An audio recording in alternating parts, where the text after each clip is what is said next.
by last installment, I mean in this vlogging process, I hope that I've gotten to a point where I can move on to the next phase, which would be to take what this patch in VCV Rack 2 does in Ableton Live as a VST plugin and turn it into a Max for Live plugin.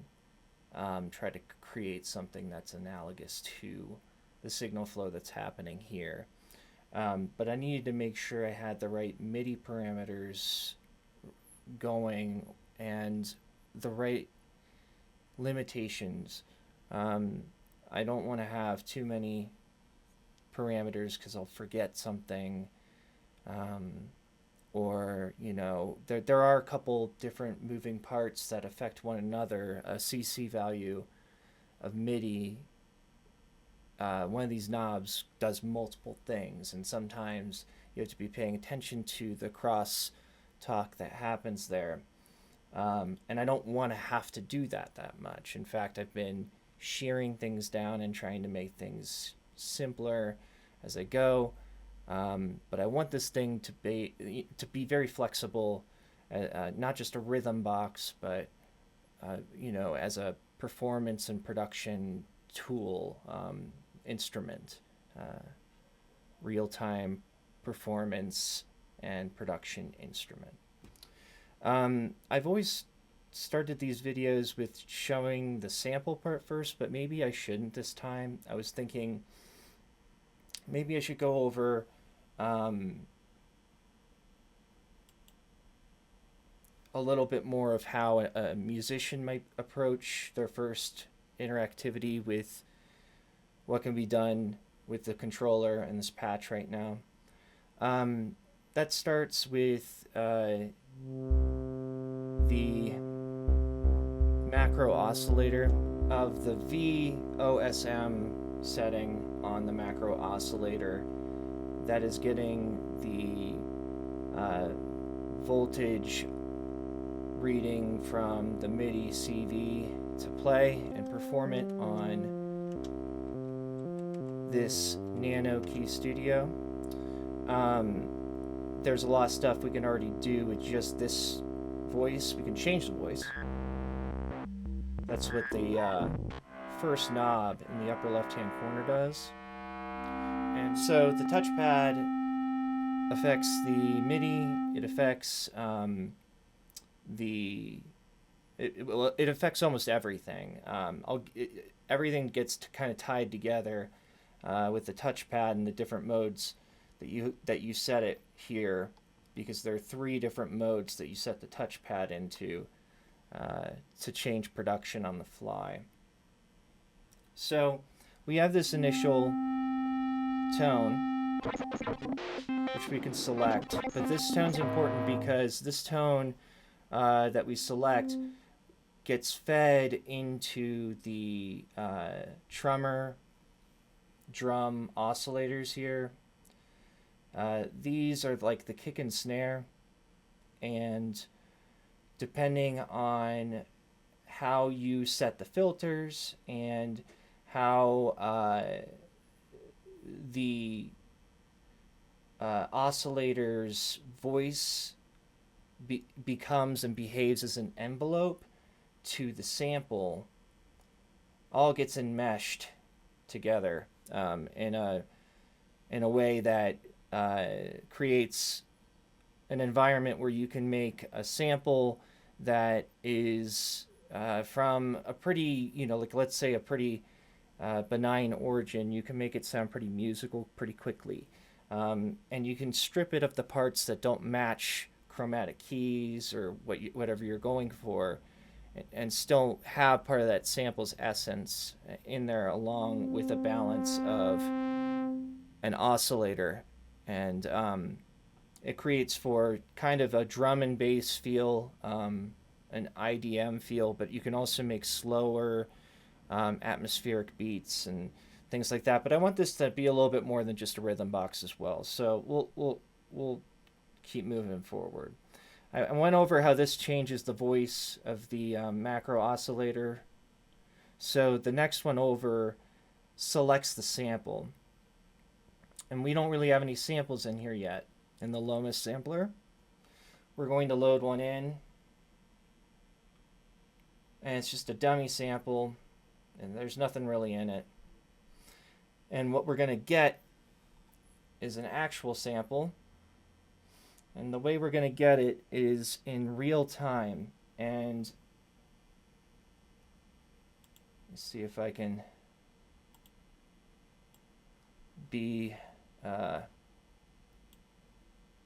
suave about this and make it look easy, because it does require a couple steps right now, but ideally this is going to be easier in the Max prototype.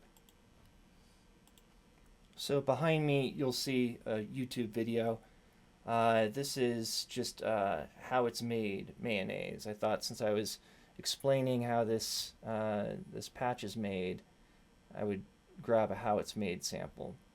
The buttons in the upper right hand corner are functional. They're meant to start and stop the sequence, mute specific groups, mute everything in some cases.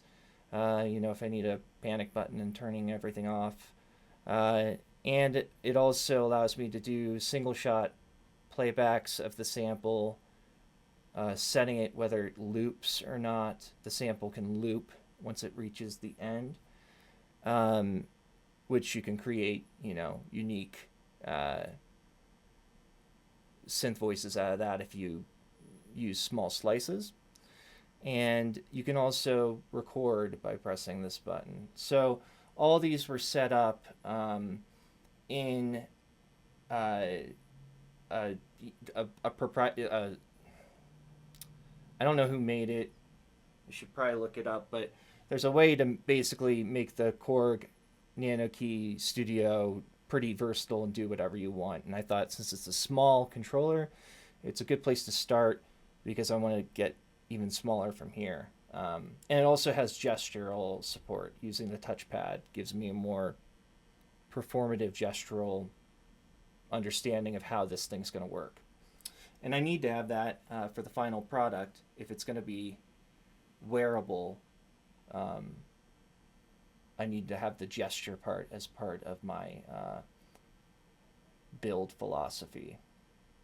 So I'm going to grab just a little portion of the how it's made video here, if I can see. So it starts in playback. Tuna salad, hard-boiled eggs into egg salad, and as a creamy dip for French fries Belgian style. Mayonnaise recipes vary, but all have eggs and oil as the main ingredients. The eggs can be all yolks, all whites, or a combination of both. At this mayonnaise factory, the raw eggs are... So I went ahead and grabbed the sample.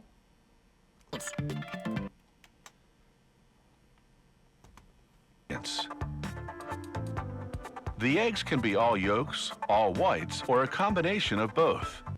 So you can see it in the one-shot playback.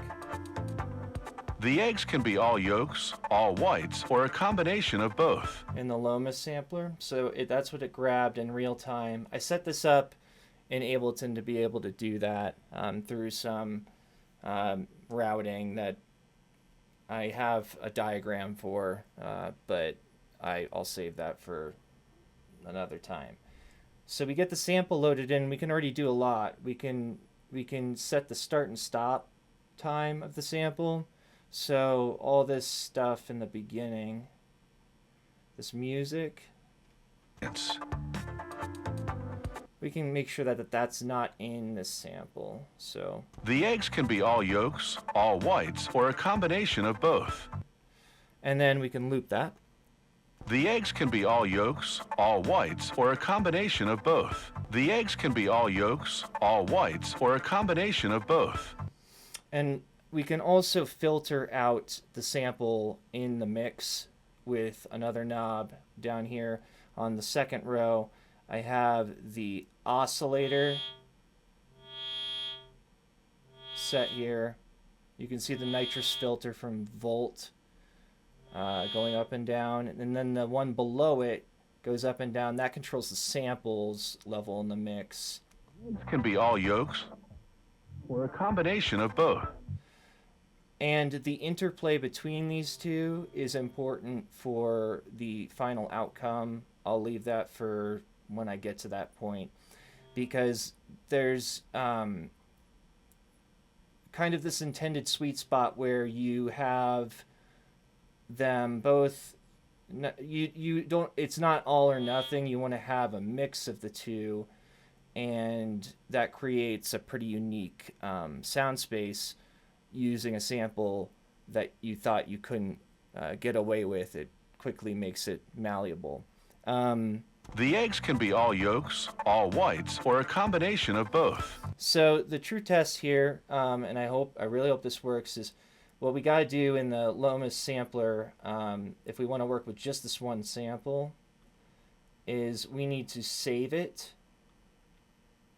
And what happened, what I didn't want to have happen, just happened.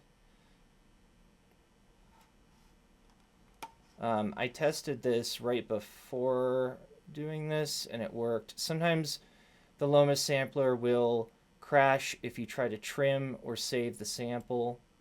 I'm going to see if I can rectify this really quick.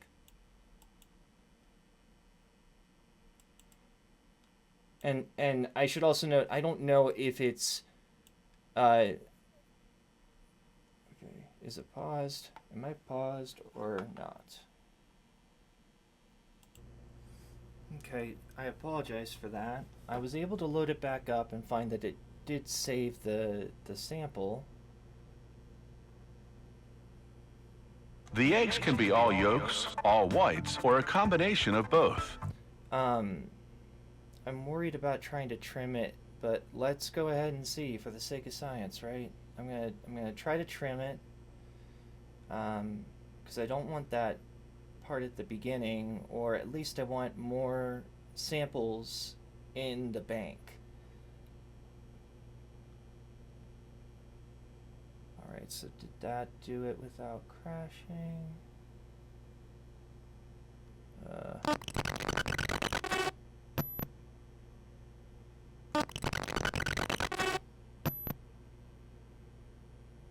Excuse me?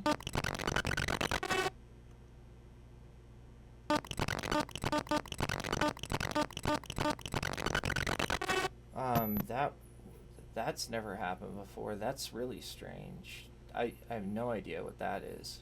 And it crashed again. Well, it's important to document this stuff.